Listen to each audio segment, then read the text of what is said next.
I don't really have to work too closely with Rob because there's no telling Rob to a certain extent.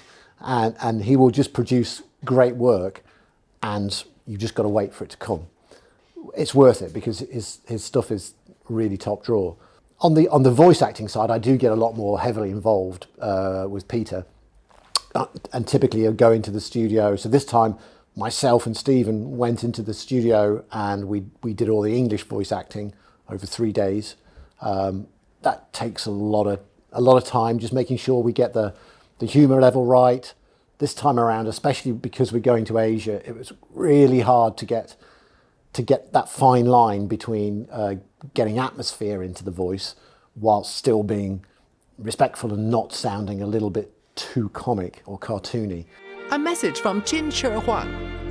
At last, the castle is mine.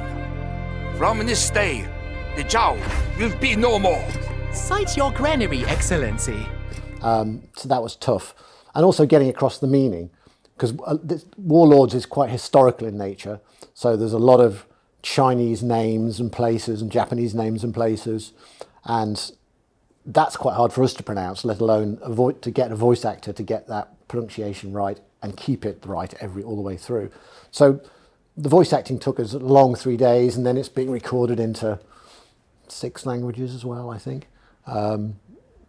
That's a big undertaking, getting all that kind of put together. And I've done a lot of work on that. Stephen has, Paul has. But I think it'll be worth it. I think we've always gone the extra mile for voice acting. And I think it's an area that, being a smaller company, that we can put a bit more into and get a really good result, rather than say CG, where we just don't have the resources to produce crazy expensive CG.